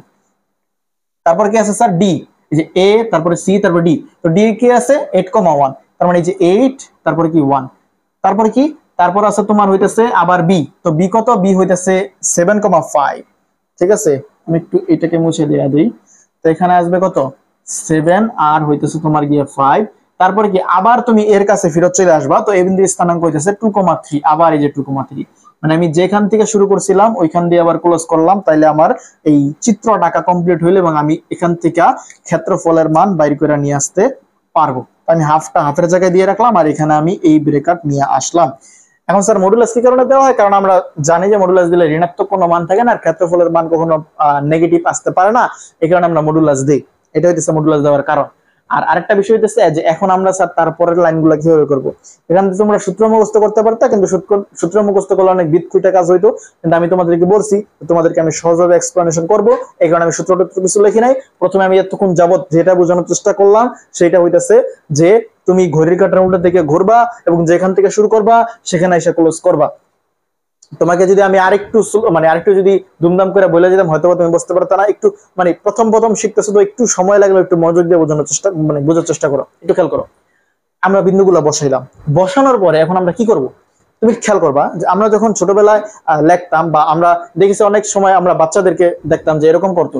আমি যদি বলতাম যে ক লেখো, ধরো তুমি বললা যে ক লেখো, তুমি আমরা ক কিভাবে লিখতাম? যেভাবে লিখতাম ক, কিন্তু কর দাগটা আমরা শুরু করতাম হইতেছে এরকম, এভাবে কর দাগটা শুরু করতাম। কিন্তু অনেক ঘাউরা পোলাপাইন আছে, বা ধরো অনেক ক্ষেত্রে আমরা এরকম করছি যে কটাকে এভাবে লিখতাম, এই যে এটা হইতেছে ক, মানে ভাওটা লিখতাম না, মানে সোজাসুজি যেটা হয় এটা লিখতাম না, কিন্তু এটা না লেখা লিখতাম এইভাবে ক। তার মানে বিষয়টা হইতেছে কি, যে বললাম তোমাকে যে এইভাবে ক লেখো, এইভাবে তুমি ক লেখো, কিন্তু তুমি তো ঘাউরা, তুমি তো ঘাড়তেরা, তুমি তো কথা শুনবা না, তুমি লিখছো কি কটাকে এইভাবে লিখছো, মানে তোমাকে বলছিলাম এইভাবে শুরু করতে, কিন্তু তুমি শুরু করছো এইভাবে। এই ঘাতটার কাজটাই হইতাছে এখানে, এই ঘাতটার নিয়মেই তোমার এই অঙ্কটা করতে হইব। তোমাকে আমি বললাম যে তুমি কর মতো এইভাবে করো, তুমি এইভাবে করবা না, তুমি করবা কি এইভাবে করবা। তো বিষয়টা হইতেছে আমরা কর মতো গুণ করা শুরু করবো না। আমি যদি এইভাবে গুণ করতাম, যেভাবে কোনাকুনি যদি গুণ করতাম, তাহলে বিষয়টা কিন্তু কর মতো শেপে চলে আসতো। কিন্তু আমরা তো স্যার কর মতো করবো না, আমরা হইতেছি বিশ্ব ঘাউরা মানে ঘাড়তেরা। তো এই কারণে আমরা করবো কি, আমরা যে কর উল্টা মতো গুণটা করা শুরু করবো কোনাকুনি, ঠিক আছে। তো এখানে কত স্যার 2 আর 1 গুণ করলে 2 অক্ষে 2, এখানে প্লাস 3 অক্ষে 3, প্লাস 5 8 40, এখানে আসবে 3 7 21, ঠিক আছে। তো তুমি যখন এভাবে গুণগুলো করছো, তুমি অবশ্যই কর উল্টা মতো গুণটা করছো। আবার যখন তুমি এভাবে গুণটা নিয়ে আসবা, তখন কিন্তু তোমাকে একটা অতিরিক্ত মাইনাস চিহ্ন চিন্তা করতে হবে। বিষয়টা কিরকম, ধরো তোমাকে এভাবে করলা, মানে এভাবে তুমি করলা, তো এভাবে করার সময় তোমার যে চিহ্ন সেই চিহ্ন, মানে 2 অক্ষে 2 এখানে পজিটিভ 2, 3 অক্ষে 3 এখানে পজিটিভ 3 আসছে। এখন যদি এরকম হইতো, ধরো এখানে প্লাসের 3 এখানে মাইনাসের 1 হইতো, তার মানে 3 অক্ষে 3 প্লাসে মাইনাসে মাইনাস 3 আসতো। তো মাইনাস 3 আসলে তুমি মাইনাস 3 দিতা। মানে প্রথম ক্ষেত্রে গুণ করার ক্ষেত্রে তোমার যে চিহ্ন আসবে সেই চিহ্ন তুমি দিতে পারবা, প্লাস আসলে প্লাস এবং মাইনাস আসলে মাইনাস দিতে পারবা। কিন্তু তুমি যখন এই ঘাটটাকে তোমাকে সোজা করে দেওয়া হয়েছে, মানে বিষয়টা হইতেছে কি, তুমি এরকম ঘাটতে করতেছো, এইভাবে করে লেখার চেষ্টা করতেছো, তখন তোমার আমি কি করলাম, ঘাড় বাসে একটা দিলাম। তাই যে এইভাবে দিলাম, যে থাপ্পড় দিলাম, ধরো যে এখানে এটাকে একটা মাইনাস বিবেচনা করো, যে থাপ্পড়টা হইতেছে একটা মাইনাস চিহ্ন, এটা নেগেটিভ কাজ, থাপ্পড় দেওয়া ভালো না, এটা নেগেটিভ কাজ। তো এখানে একটা নেগেটিভ চিহ্ন চিন্তা করো। যখন আমি প্রথমে এমনি করছিলাম ঘাটতে আমি, তখন কোনো সমস্যা নেই, কেউ তোমাকে ঘাট মানে ঘাড় বাসায় দেয়। কিন্তু যখন তোমার ঘাটটাকে সোজা করতে গেছি, যখনই সোজা করতে গেছে, তখন আমি একটা কি মাইনাস বিবেচনা করতে হইব, কারণ তোমাকে মাইরা আমি ধরো বা থাপ্পড় দিয়ে আমি তোমাকে ঘাটটাকে সোজা করছি। সেক্ষেত্রে তোমার কি এরকম, তোমার আবার যখন তুমি গুণগুলা করবা, মানে কর্মত যখন তুমি গুণগুলা করবা, সেক্ষেত্রে তোমাকে অবশ্যই একটা নেগেটিভ চিহ্ন চিন্তা করতে হইব। তো 3 3 9, এটা হবে মাইনাসের 9, 3 8 অক্ষে 8, এটা হবে মাইনাসের 8, তারপর কত 7 অক্ষে 7, এটা হবে মাইনাসের 7, তারপর 5 2 10, এটা হবে মাইনাসের 10। এখন আমি তো মানগুলো এইভাবে আন্দাজে নিয়েছি। এখন যদি এরকম হইতো যেখানে নেগেটিভ পজিটিভ মান থাকতেই পারতো, ধরো তোমার এখানে মাইনাসের 2, এটা তুমি পারতো না, কি লিখতা, যে মাইনাসের 2 আর 5 গুণ দিলে মাইনাসের 10 হওয়ার কথা, কিন্তু এটা হয়ে যেত প্লাসের 10। মানে তুমি এইভাবে যখন গুণগুলা করবা ঘাড় সোজা করার পরে, তখন তুমি অতিরিক্ত একটা মাইনাস বিবেচনা করবা। যখন তুমি ঘাড় উল্টা কইরা বা ঘাড় দেখা কইরা গুণগুলা করতেছিলা, যে ক যেভাবে লেখা এটার বিপরীত, ক যেভাবে লেখা আমি সেভাবে লিখতেছি না, সেভাবে প্রথম মতো যেভাবে করতেছিলাম, সেক্ষেত্রে আমার যে চিহ্ন সেই চিহ্নই। আর যখন গেড়ি সোজা করতে গিয়া মার দিতে হইতেছে বা থাপ্পড় দিতে হইতেছে, সেক্ষেত্রে আমরা একটা নেগেটিভ চিহ্ন চিন্তা কইরা চিহ্নগুলা ফলো করার চেষ্টা করব, তাহলে কিন্তু সহজে তুমি কাজটা করতে পারবা। তো কি ফলো করবা স্যার, প্রথমে চিন্তা করবা যে আমরা কর মতো লিখবো না, কর উল্টা মতো গুণ করবো, কর মতো করবো না, কর উল্টা মতো করবো, করার পরে যে চিহ্ন সেই চিহ্নই। আর যখন আমি কর মতো লিখতে চাবো, তখন আমাদের এক্সট্রা একটা নেগেটিভ চিহ্ন ফলো করতে হইব, তাহলে তুমি পারবা। ঠিক আছে, এখন তোমাদের গাইড বই, টেস্ট পেপারে বা অন্য যেভাবে যেভাবে খুশি সেভাবে করাক না কেন, তো কিন্তু তুমি এই টেকনিক বা এই নিয়ম যদি ফলো করো, তাহলে তোমার সবচেয়ে সহজে তুমি বিষয়টা করতে পারবা। আর তুমি ক্যালকুলেট করলে যেটা মান আসবে সেটা তোমার অ্যান্সার। আর তুমি যোগ করো যে 40 3 43 45, তারপরে এক যোগ করলে কত 65 66, 66 থেকে তুমি এটা মাইনাস করবা, যেটা আসে সেটাই অ্যান্সার, ওটাকে 2 দ্বারা ভাগ করে দিবে। আমরা করলাম না ক্যালকুলেশনটা। এত কি, এত সামথিং বর্গ একক, তুমি কি লিখবা, যে এত সামথিং বর্গ একক, এইটা হইতেছে তোমার কি, এটা হইতেছে উল্লেখিত এ বি সি ডি এর ক্ষেত্রফল। এখন এটা রম্বস হইতে পারে, আয়তক্ষেত্র হইতে পারে, সামান্তরিক হইতে পারে, যেটা হোক না কেন, এ বি সি ডি এই চতুর্ভুজটার ক্ষেত্রফল আমরা এইভাবে বের করতে পারলাম। এখন স্যার এটা তো আমরা জাস্ট বিন্দুগুলা দেওয়া থাকলে, এবং এই বিন্দুগুলা যদি আমরা ঘড়ি কাটার দিকে উল্টা দিকে ঘুরাইয়া স্থানাঙ্ক অবস্থায় বসাই আমরা ক্ষেত্রফল বের করতে পারলাম। এখন যদি তোমার এই স্থানাঙ্কগুলো দেওয়া না থাকে, ধরো তোমাকে এ বি সি ডি 4টা স্থানাঙ্ক দেয় নাই, সেক্ষেত্রে তুমি কিভাবে করবা, বা এইভাবে তোমাকে 4টা স্থানাঙ্ক দিছে, কিন্তু তোমার নতুন করে যে একটা শেপ হইলো, সেই শেপের ক্ষেত্রফল আমি কি বলতাছি, তোমাকে যদি আমি প্রশ্ন দিয়ে বুঝাই, তাহলে তুমি আরো বেশিটা ভালোভাবে বুঝবা। ধরো তোমার এই প্রথম চিত্রটা, এখানে এ বি সি ডি 4টা স্থানাঙ্ক তোমাকে দেওয়া আছে। এখন তোমাকে প্রশ্ন করছে এ বি সি ডি চতুর্ভুজের যে অংশ তৃতীয় চতুর্ভাগে অবস্থান করে সেই অংশের ক্ষেত্রফল বের করো। আর আমরা কিন্তু একটু আগে বলছিলাম যে এটা হচ্ছে কি প্রথম চতুর্ভাগ, প্রথম দ্বিতীয় তৃতীয়, এবং এইটা হইতেছে তোমার গিয়ে চতুর্থ চতুর্ভাগ। আমি বলছিলাম যে অংশটা তৃতীয় চতুর্ভাগে পড়ে, তুমি একটু খেয়াল করে দেখবা যে এই যে পাঠটুক আছে, এই পাঠটুক কিন্তু তোমার তৃতীয় চতুর্ভাগে পড়ছে, এই অংশটুক। ঠিক আছে, তাই তৃতীয় চতুর্ভাগে যে পাঠটুক পড়ছে সেই অংশটুকের ক্ষেত্রফল যখন তোমাকে বাইর করতে হবে, সেই ক্ষেত্রে তোমার কিন্তু দেখো, তুমি একটু মনোযোগ দিয়ে দেখো, এখন তোমার বাইর করতে হবে এই যে এতটুকের ক্ষেত্রফল। তো সেক্ষেত্রে তুমি কি বের করবো, আমি তোমাকে কিন্তু বলছি যে তুমি যারই ক্ষেত্রফল বাইর করো না কেন, অবশ্যই তোমার শীর্ষবিন্দুগুলোর স্থানাঙ্ক জানা থাকতে হইব। তো তুমি যদি এতটুক শেপের ক্ষেত্রফল বাইর করতে চাও, অবশ্যই তোমার এইটা এইটা, এইটা এবং এইটা, এই চারটা শীর্ষবিন্দুর স্থানাঙ্ক জানা থাকতে হবে, তাহলে তুমি এতটুকু শেপের স্থান মানে ক্ষেত্রফল বের করতে পারবা। এখন এই চারটা বিন্দুর ভিতরে তুমি একটু খেয়াল করো, তোমার কিন্তু এই মূল বিন্দুর স্থানাঙ্ক জানা আছে 0,0 তুমি জানো। আবার তোমার এই সি বিন্দুর স্থানাঙ্ক বাই চান্স ধরো যে এবিসিডি তো দেওয়া আছে, তো তুমি সি বিন্দুর স্থানাঙ্ক তুমি জানো, কিছু একটা জানো। তো তুমি মূল বিন্দু ও বিন্দুর স্থানাঙ্ক 0,0 এটা জানো এবং সি বিন্দুর স্থানাঙ্ক জানো। তুমি একটু খেয়াল করো, তুমি কিন্তু নতুন যে দুইটা বিন্দু আছে এইটা এবং এইটা, এই দুইটা বিন্দুর স্থানাঙ্ক কিন্তু তুমি জানো না। তুমি ধরে নিলা কি এই দুইটা বিন্দু হইতাছে কি এবিসিডি তো দেওয়া আছে, তুমি ধরলা কি ই আর এফ, ধরলা এটা হইতাছে ই বিন্দু এবং এইটা হইতাছে এফ বিন্দু। তো তুমি কিন্তু নতুন করে যে ই বিন্দু এবং এফ বিন্দু এই দুইটা বিন্দুর কিন্তু স্থানাঙ্ক জানো না। এখন তোমার প্রথম টার্গেট হবে এই ই বিন্দুর স্থানাঙ্ক বাইর করে নিয়ে আসা এবং এফ বিন্দুর স্থানাঙ্ক বাইর করে নিয়ে আসা। যদি তুমি ই এবং এফ এই দুইটা বিন্দুর স্থানাঙ্ক বাইর করে নিয়ে আসতে পারো, তাহলে কিন্তু তুমি ওই যে ঘড়ির কাঁটার উল্টা নিয়মে করাইয়া যেখান থেকে শুরু এখানে শেষ কইরা তুমি কিন্তু এই ফর্মুলা অ্যাপ্লাই করে কিন্তু অবশ্যই সহজে ক্ষেত্রফলের মানটা বাইর করে নিয়ে আসতে পারবা। কিন্তু প্রথমে তোমাকে যে কাজটা করতে হইব সেইটা হইতাছে যে এই ই বিন্দু এবং এফ বিন্দুর স্থানাঙ্ক বাইর করে নিয়ে আসতে হইব, যেভাবেই হোক তোমাকে অবশ্যই বাইর করে নিয়ে আসতে হইব। তাহলে তুমি শীর্ষবিন্দুর মানগুলা পাইলা আর তুমি ক্ষেত্রফলের ফর্মুলা দিয়ে অঙ্ক করতে পারবা। তোমার প্রথম টার্গেট কি ই বিন্দু এবং এফ বিন্দুর স্থানাঙ্ক বাইর করে নিয়ে আসতে হবে। এখন ই বিন্দু আর এফ বিন্দুর স্থানাঙ্ক ছাড়া আমরা কিভাবে বের করব? তো এটা বাইর করতে গেলেই আমরা যে সমীকরণগুলো শিখছিলাম এখন সেই সমীকরণগুলো আমাদের কাজে লাগবে, সমীকরণের সূত্র লাগবে এবং আমাদের যে কোন বিন্দু দিয়ে সিদ্ধ করছে এই বিষয়গুলো লাগবে। স্যার এটা আবার কি কারণে বলতেছেন? দেখো এখানে বিষয়টা হইতেছে যে একটা সমীকরণকে আবার সিদ্ধ করা যায়। সিদ্ধ বিষয়টা হইতেছে কিরকম, ধরো আমরা এইটা হইতেছে এ বিন্দু আর এইটা হইতেছে ধরো তোমার বি বিন্দু, এখানে আমি একটা রেখা টানছিলাম এবং এই যে রেখাটার উপরস্থ একটা ধরো তোমার বিন্দু দেওয়া আছে, এ এবং বি দুইটা বিন্দু দেওয়া আছে। তো এ এবং বি এর মোট উপরস্থ একটা বিন্দু দেওয়া আছে তোমার সি। এখন তুমি যদি এ এবং বি এই দুইটা বিন্দু ইউজ কইরা, এ বিন্দুর স্থানাঙ্ক তোমাকে দেওয়া আছে, সি বিন্দুর স্থানাঙ্ক তোমাকে দেওয়া আছে, এ বিন্দু এবং বি বিন্দুর স্থানাঙ্ক দেওয়া আছে, এ এবং বি দুইটা বিন্দুর স্থানাঙ্ক তুমি ইউজ করে তুমি কিন্তু অবশ্যই একটা সমীকরণ বের করে নিয়ে আসতে পারো। স্যার কোন সূত্র থেকে? ওই যে আমরা লিখছিলাম যে x1 - x2, তুমি একটু পিছনে টাইনা দেখো, এখানে লিখছিলাম যে x1 - x2 is divided by, sorry just x1 না, x - x1 is divided by x1 - x2 is equal y - y1 is divided by y1 - y2। তো ওই ফর্মুলাতে আমরা যদি মান টান বসাই তাহলে কিন্তু আমরা সুন্দর একটা লাইন নিয়ে আসতে পারি, একটা ফর্মুলা নিয়ে আসতে পারি, যেটা হইতেছে আমার এ এবং বি দেওয়া থাকলে সেক্ষেত্রে এই রেখাটার সমীকরণের যে ফর্মুলাটা। তো এই সমীকরণের উপরস্থ একটা বিন্দু আছে সি, মানে এই রেখার উপরস্থ একটা বিন্দু আছে সি। তো আমি বলছিলাম একটা রেখার একটা মাত্র সমীকরণ, তো ওই রেখাটার যেহেতু তোমার একটাই সমীকরণ, তো ওই সমীকরণটাকে এই বিন্দুটা দ্বারা সিদ্ধ করা যাবে।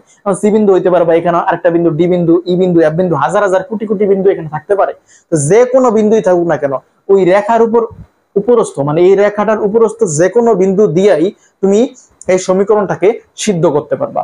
মানে এই সমীকরণের ভিতরে যেখানে যেখানে এক্স এর এবং ওয়াই সম্বলিত জায়গাগুলো আছে, এক্স এবং ওয়াই এর জায়গার ভিতরে তুমি ওই বিন্দুর মানগুলো যদি বসায় দাও, এক্স এর মান এবং ওয়াই এর মান যদি বসায় দাও, তাহলে সমীকরণের বাম পক্ষ এবং ডান পক্ষ মিলে যাবে।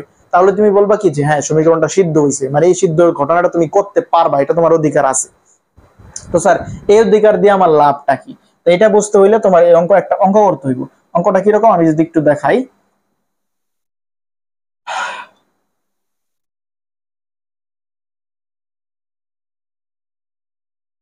এখানে দেখো তোমার এ বি সি ডি চারটে বিন্দুর স্থানাঙ্ক তোমার দেওয়া আছে। এখন এই যে এতটুকুর ক্ষেত্রফল বের করতে বলা হয়েছিল, আমরা এই অঙ্কতেই করি যে ই বিন্দু আর এফ বিন্দু প্রথমে আমার বের করার টার্গেট।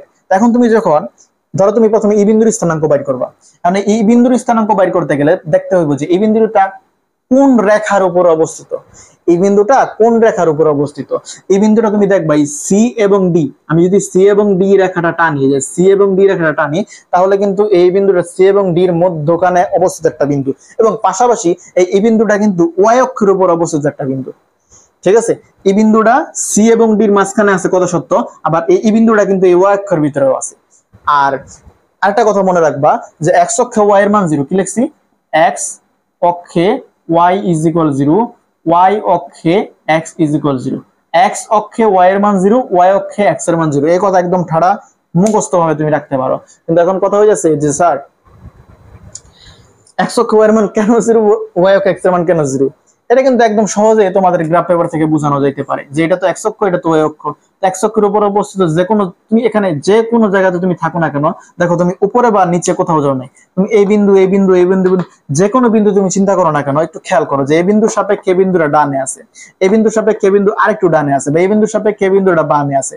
তো একটা বিন্দুর সাপেক্ষে আরেকটা বিন্দু ডানে বা বামে আছে, কিন্তু উপরে বা নিচে নাই। তুমি দেখো একই সরল রেখাতে তারা অবস্থান করতেছে, মানে এক্স অক্ষে যখন অবস্থান করতেছে তখন তারা ডান দিক এবং বাম দিক ব্যাপী সরত আছে, কিন্তু তারা উপর বা নিচ দিকে যাইতেছে না, মানে ওয়াই এর কোনো মান থাকতেছে না। এক্স এর মান থাকা মানে কি, এক্স অক্ষ বরাবর দৌড়াইতেছে, হাঁটতেছে, চলতেছে।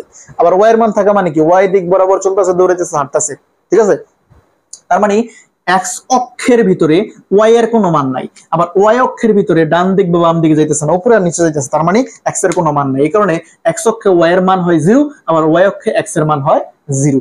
এই কথাটা তুমি মনে রাখবা। এটা মনে রাখলে স্যার আমাদের কি লাভ, দেখো একটা লাভ আমি পেয়ে গেছি। কি লাভ পাইছি আমরা, তো এই বিন্দুর স্থানাঙ্ক বাইর করতে হইব। তো এখন এই বিন্দুর স্থানাঙ্কের ভিতরে এটা কি স্যার, এটা হচ্ছে ওয়াই অক্ষ, তার মানে আমরা জানি ওয়াই অক্ষে এক্স এর মান 0, তার মানে এটা 0, সামথিং কিছু একটা হবে। বুঝতে পারছি কথা? আবার দেখো এফ বিন্দুটা স্যার কোথায় আছে, এফ বিন্দুটা তুমি ফলো করবা যে এফ বিন্দু রইতেছে স্যার এই সি এবং বি, মানে বি এবং সির মাঝখানে আছে। এই বি এবং সির মাঝখানে বলতে উপরস্থ আছে, উপরস্থ মানে মাঝখানে আসতে পারে, বা এটার মধ্যখানে, মধ্যখানে মানে এটা হচ্ছে এটার মাঝখানে বা এটার উপরস্থ রেখার উপরস্থ একটা বিন্দু, জাস্ট একদম পারফেক্টলি মাঝখানে, এটা আমি বলতাছি না, মানে এটার উপরে আছে। এই বি এবং সির মাঝখানে বা এটার উপরস্থ একটা বিন্দু হইতাছে এফ। আবার এই এফ বিন্দুটা কিন্তু এই এক্স অক্ষের উপর অবস্থিত। তাহলে আমরা জানি স্যার এক্স অক্ষে ওয়াই এর মান 0, তো প্রথমে হইতেছে ভুজ, তারপর হইতেছে কোটি, তার মানে এই যে 0, প্রথমে কিছু একটা থাকবে, তারপর হবে 0, মানে এক্স অক্ষে ওয়াই এর মান 0, এই কারণে সামথিং সামথিং কমা 0, আর এখানে কি 0 কমা সামথিং, কারণ ওয়াই অক্ষে এক্স এর মান 0। তো আমরা কিন্তু এক পাশ কিন্তু সহজে করতে পারলাম। আরেকটুকুর মান আমার বাইর করতে হবে, যেমন এই ই এর ক্ষেত্রে এটার মান মানে কোটির মান, এবং এফ এর ক্ষেত্রে এই ভুজের মানটা বাইর করতে হবে, মানে এফ এর ক্ষেত্রে এক্স এর মান এবং ই এর ক্ষেত্রে ওয়াই এর মান বের করতে হবে। স্যার কোথা থেকে বের করব, ওই যে সমীকরণ থেকে বের করব। আমি বারবার বলতেছি যে সমীকরণ আর সিদ্ধ করা, সমীকরণ আর সিদ্ধ করা, দেখো কোনটাকে কোন জায়গায় লাগাই। এখন যদি আমি ই বিন্দুর স্থানাঙ্ক বের করতাম, তো প্রথমে তোমার সি বিন্দুর স্থানাঙ্কও জানা, ডি বিন্দুর স্থানাঙ্কও জানা, তো এই সি এর একটা আমি সমীকরণ বের করব। কিভাবে স্যার, ধরো তোমাকে আমি দিয়ে দিলাম যে সি বিন্দুর স্থানাঙ্ক তোমার এরকম দেওয়া আছে, এটা হইতেছে সি, এটা হইতেছে ডি। ওকে, আমি স্থানাঙ্কগুলো দিয়ে দিই। তো সি বিন্দুর স্থানাঙ্ক তোমার দেওয়া আছে -4, -5।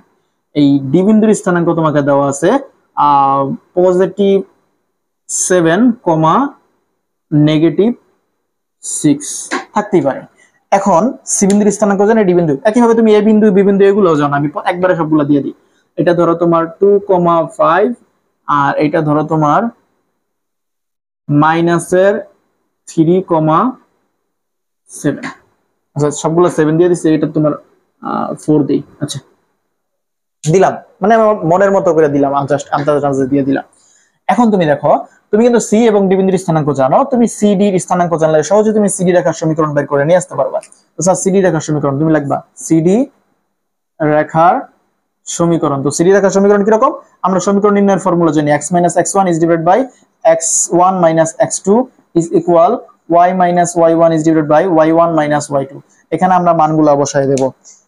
দেখো এখানে আমরা যদি মান বসাই, তো আমরা দেখতে পাইতেছি x - x1 এর মান কত, সি আর D, C D, x1 x2 y1 y2। x1 এর মান কত স্যার, -4, তো এখানে মাইনাস মাইনাস হয়ে যাবে প্লাস, +4 হয়ে গেল। তারপর এখানে কি x1 এর মান হইতেছে -4 মাইনাস x2 এর মান কত 7, তারপরে সমান এখানে y তো y আকারে রয়ে যাইবো, তো y মাইনাস y1 এর মান কত -5 হয়ে যাবে +5, মানে মাইনাস মাইনাসে প্লাস হইতেছে। তারপর এখানে কি স্যার y1 এর মান কত -5, এখানে হইলো -5 মাইনাস y2 এর মান কত -6, এটা হয়ে যাবে +6। তো আমরা এখানে ক্যালকুলেট করলে লিখতে পারি যে নিচে থাকতেছে আমাদের কত -11, আর উপরে থাকতেছে x + 4, আর এখানে থাকতেছে কত স্যার y + 4 y + 5, আর নিচে থাকতেছে কত +1 থাকতেছে। ঠিক আছে, তো এখান থেকে আমরা যদি একটু এই দিক থেকে করি, যে আমরা যদি r গুণন করে নিয়ে আসি, দেখো একটু খেয়াল করো, আমরা এখানে লিখতে পারি x + 4 is equal, আমি এখানে আর গুণন করতেছি আবার এখানে যে -11, তো -11 y -5 11 55, এখানে আসছে -11 y -55। ঠিক আছে, জাস্ট আর গুণন করলাম।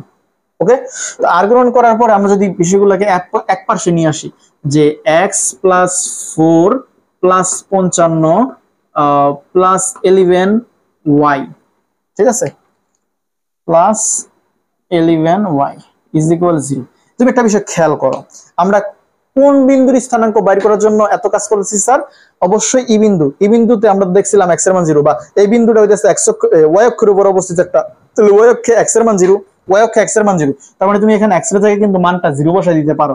তুমি যদি x এর মান 0 বসায় দাও, তার মানে তোমার আসতেছে কত? 0, তারপর প্লাস এর 59, এই দুটো যোগ করলে, হ্যাঁ, তারপর তোমার কত আসতেছে? প্লাস এর 11y ইজ ইকুয়াল 0। তার মানে তুমি কিন্তু সহজেই এখান থেকে y এর মান বের করে নিয়ে আসতে পারো।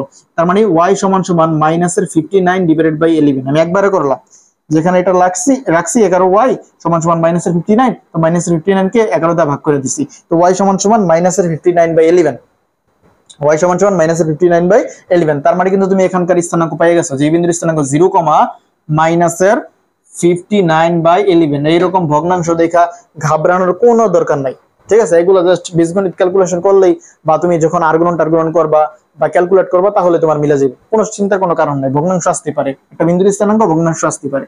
তো 0, -59/11। দেখো আমরা এটা বুঝতে পারি যে আমাদের অঙ্কটা হয়েছে কি হবে জানো? মাইনাসের মান আসছে দেখেই বুঝতে পারছি হয়েছে, কারণ এই যে নিচ দিক বরাবর গেছে, x এর মান 0, মানে y অক্ষ x এর মান 0, এটা তো 0 হইছে, কমা এটার মান অবশ্যই নিচের দিকে গেছে, তার মানে একটা নেগেটিভ মান, নিচের দিকে গেলে নেগেটিভ মান হয়, তার মানে নেগেটিভ মাইনাসের 59/11 একটা মান আসছে। তুমি কিন্তু এই বিন্দুর স্থানাঙ্ক পাইছো। আবার তুমি কিন্তু f বিন্দুর স্থানাঙ্কটা বাইর করতে পারবা। আমরা জানি যে f বিন্দুটা কোথায় আছে স্যার? x অক্ষের উপর অবস্থিত। তো x অক্ষে y এর মান 0 ইতিমধ্যে লিখে রাখছি, x অক্ষে y এর মান 0। আবার আমরা দেখো f বিন্দুটা কিন্তু তোমার এই একই সাথে BC এর ভিতরে, মানে BC বাহুর উপরস্থ একটা বিন্দু f বিন্দুটা। আবার আমি যখন এখানে সিডি রেখার সমীকরণ বের করছি, তুমি একইভাবে এই বিসি রেখার একটা সমীকরণ বের করবা। তুমি বি বিন্দুর স্থানাঙ্ক জানো, আবার তুমি সি বিন্দুর স্থানাঙ্ক জানো, তুমি কিন্তু অবশ্যই এখান থেকে বিসি রেখার সমীকরণ বের করে নিয়ে আসতে পারবা। তো বিসি রেখার সমীকরণ বের করার পরে তারপর তুমি এই এফ বিন্দুটা যেহেতু x অক্ষে y এর মান 0, y এর মান তখন তুমি বসাইবা 0, আর ওইখান থেকে তুমি বীজগণিত করে x এর একটা মান নিয়ে আসবা, আর ওই x এর মানটা এখানে সুন্দর করে লিখে দিবা। তখন তুমি এফ বিন্দুর স্থানাঙ্ক জানো, সি বিন্দু জানো, ই বিন্দু জানো, আর এখানে মূল বিন্দু জানো। তার মানে তুমি এইটা মানে এই যে শেপটা আছে আমার তৃতীয় চতুর্ভাগে যে পাটটুক পড়ছে, এই পাটটুকের যে শীর্ষবিন্দুগুলো আছে প্রত্যেকটা শীর্ষবিন্দু কিন্তু আমার বাইর করা কমপ্লিট। আর প্রত্যেকটা শীর্ষবিন্দু পাইয়া গেলেই আমার ক্ষেত্রফল বাইর করা কোনো ঘটনাই না, ত্রিভুজ হোক চতুর্ভুজ হোক যেটাই হোক না কেন। এখন যদি ধরো এরকম একটা শেপ হইতো, যে তোমার এরকম আমি স্থানাঙ্ক ব্যবস্থা দিলাম, স্থানাঙ্ক ব্যবস্থা দেওয়ার পরে আমি এইরকম ভাবে একটা শেপ দিলাম, হ্যাঁ এরকম শেপ দিলাম, বা ধরো তোমাকে এই শেপটা ধরো দিলাম, এই শেপটা দেওয়ার পরে তোমাকে বললাম যে দ্বিতীয় চতুর্ভাগে যে পার্টটুক পড়ছে ওইটার ক্ষেত্রফল বের করতে বললাম, ঠিক আছে? তুমি দেখো এই যে দ্বিতীয় চতুর্ভাগে বা দ্বিতীয় পার্টের ভিতরে কিন্তু তোমার এই যে অংশটুক পড়ছে, যেটা আমি লাল কালার দিয়ে আঁক দিছি, যে একটু খেয়াল করো, তখন তোমার এই বিন্দু বিন্দুগুলোর স্থানাঙ্ক ধরো তোমার দেওয়া আছে। তো এই ক্ষেত্রে তোমার কোন কোন বিন্দুগুলো বাইর করতে লাগবে? এই যে দেখো, যে এই বিন্দুটা, এই বিন্দুটা, এই বিন্দুটা এবং এই বিন্দুটা, এই বিন্দুগুলা বাইর করলে কিন্তু তুমি এই পার্থক্যের ক্ষেত্রফল কিন্তু তুমি বাইর করে নিয়ে আসতে পারতা। তো সেই ক্ষেত্রে তুমি দেখতা যে কোনটা কোন অক্ষরের ভিতরে ছেদ করছে, x অক্ষে y এর মান 0, y অক্ষে x এর মান 0, আর এই বিন্দুটা কোন রেখাটার উপরস্থ একটা বিন্দু, সেই ক্ষেত্রে ওই দুইটা বিন্দুর সমীকরণ বাইর করে ওই সমীকরণে তুমি ওই বিন্দুটা দ্বারা কি করে দিতা? সিদ্ধ করে দিতা। মানে সিদ্ধ করা মানে শর্টকাট ওয়ে হইতেছে মানটা বসানো জাস্ট।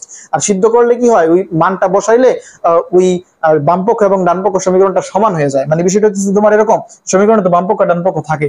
ধরো তোমার এই যে লাইনটা আছে, ধরো তো এই লাইনটার ভিতরে তুমি যদি এটা ধরো সমীকরণ, তো এই সমীকরণের ভিতরে তুমি x এর মান এবং y এর মান বসাই দিলে, ধরো একটা সমীকরণের বস্তু যখন একটা বিন্দু থাকবে, তো ওই বিন্দুর ভিতরে তো x এর মান এবং y এর মান থাকবে, যে কোনো একটা বিন্দুর ভিতরে x এর মান y এর মান থাকবে, মানে ভুজের মান এবং কোটির মান থাকে। তো সেক্ষেত্রে তুমি যদি x এর মান আর y এর মান বসাই দাও, তাহলে তুমি দেখবা এই পাশে যা আসতেছে এই পাশেও তা আসতেছে। এই ঘটনাটাকে বলা হয় সিদ্ধ করা। আর আমরা সিদ্ধ কইরা কি করি স্যার? সিদ্ধ করে যদি আমার যে বিন্দুগুলা লাগে ওই বিন্দুগুলার মানকে নিয়ে আসি, কারণ x অক্ষ y এর মান 0, y অক্ষ x এর মান 0, এই ফর্মুলা আমরা জানি। এই ফর্মুলা অনুযায়ী সেই বিন্দুগুলার মান বসাইয়া আমরা বাকি যে মানটা দরকার ওই মানটা নিয়ে আইসা তারপর আমরা ক্ষেত্রফলের মান বের করতে পারি। তো এই গেল তোমাদের চতুর্ভাগ সম্পর্কিত কথাবার্তা। তো এখান থেকে কিন্তু তোমরা খুব সহজেই ইজিলি কিন্তু কোন চতুর্ভাগ অবস্থান করে সেই চতুর্ভাগ অনুযায়ী তুমি কিন্তু ওই চতুর্ভাগে যেই পার্থক্য পড়ছে ওইটার ক্ষেত্রফল তুমি বের করে নিয়ে আসতে পারবা। এমন একটা শেপ যদি ত্রিভুজ শেপ হয়, বা তোমার ধরে যেরকম আরেকটা চিত্র আমি আঁকি, যে x অক্ষ y অক্ষ দিলাম, এখন তোমাকে এরকম একটা শেপ দিলাম, এই যে ধরো এরকম একটা শেপ দিলাম। এই শেপটা দেওয়ার পরে তুমি একটু খেয়াল করো যে আমাদের এই যে তৃতীয় চতুর্ভাগ কিন্তু জাস্ট এই পার্থক্য পড়ছে, তো এখানে কিন্তু আমাদের জাস্ট একটা ত্রিভুজ হইছে। এই ত্রিভুজের ক্ষেত্রফল বের করতাম, সেক্ষেত্রে আমরা এটা জানতাম মূল বিন্দু, আর এই দুইটা বিন্দুর স্থানাঙ্ক বের করতে হইতো। যেমন এইটা হইতেছে তোমার y অক্ষে আছে, আর এইটা হইতেছে তোমাদের x অক্ষে আছে, ঠিক আছে? তো সেক্ষেত্রেও কিন্তু আমরা একই ফর্মুলা ইউজ করে ক্ষেত্রফল বের করে নিয়ে আসতে পারতাম। তো এইগুলো হইতেছে তোমাদের সামগ্রিকভাবে আলোচনা। আরো তোমাদের কিছু টুকটাক অঙ্ক আছে বা ম্যাথ আছে, কিন্তু আমি আশা করব যে এই সূত্রগুলো পড়লে এবং এগুলো অ্যানালাইসিস করতে পারলেই তোমরা বিষয়গুলোকে পারবা। তো এরপরে যদি তোমাদের কোনো সমস্যা থাকে তোমরা অবশ্যই আমাকে কমেন্ট করে জানাবা, এবং নেক্সট টাইম আরো তোমরা এরকম ভিডিও চাও কিনা অবশ্যই আমাকে জানাইতে পারো। এবং তোমাদের জন্যই যেহেতু এই লেকচারগুলো বা এই ভিডিওগুলো আপলোড করা, তো আমি চাচ্ছি যে সর্বোচ্চ সংখ্যক স্টুডেন্ট এখান থেকে উপকৃত হোক, এবং তোমরা যখন এখান থেকে উপকৃত হবা তখনই কিন্তু আমি আরো বেশি ইন্সপায়ার্ড হবো যে না, আরো বেশি সংখ্যক স্টুডেন্টদের জন্য কাজ করে যাওয়া। তো তোমরা সবার মাঝে ভিডিওগুলো ছড়িয়ে দিবা, এবং সামনের ভিডিওগুলো দেখার আমন্ত্রণ জানিয়ে আজকের মতো এখানে শেষ করছি। তো ধন্যবাদ সবাইকে।